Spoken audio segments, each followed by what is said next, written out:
বাবা একটা সম্পর্ক নয়, বাবা হলো সেই ছায়া যার নিচে দাঁড়িয়ে ছেলে আকাশ ছুঁতে পারে। যে ছেলে বাবার সামনে মাথা নত করতে জানে, সফলতা তার কাছেই মাথা নত করে। কারণ তিনি সেই কাজটা করেছেন যেটা করে সারা বিশ্বকে তাক লাগিয়ে দিয়েছেন। আর তারই জ্বলজ্বন্ত প্রমাণ দেখালেন শিবম দুবে। বিশ্বকাপ জয়ের পর চারিদিকে উৎসব, আনন্দ, আলো, ক্যামেরা, কিন্তু এই জয়ের মাঝেও তার মনে একটাই টান, তার পরিবার।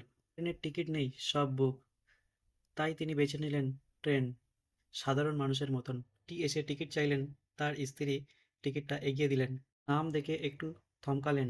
শিবম দুবে, ইনি কি সেই ক্রিকেটার? একজন সফল পুরুষের পিছনে তার পরিশ্রম নয়, থাকে একজন নারী নীরব শক্তি। সে আসলে তার স্বামীর সম্মানটা বেশি রক্ষা করে। সব মেয়েদেরকে বলছি, শুধু ভালোবাসি বললে হয় না, কঠিন সময়ে পাশে দাঁড়িয়ে পরিস্থিতি সামলাতেও জানতে হয়। শিবম দুবেই তিনি বাড়িতে ফিরে এক মুহূর্ত দেরি না করেই তার বাবার গলাতে সেই বিশ্বকাপ জয়ী মেডেলটা গলায় পরিয়ে দেয়। এই নারী তোমার পাশে থেকে তোমাকে আগিয়ে দেয়, এই তোমার জীবনের আসল শক্তি।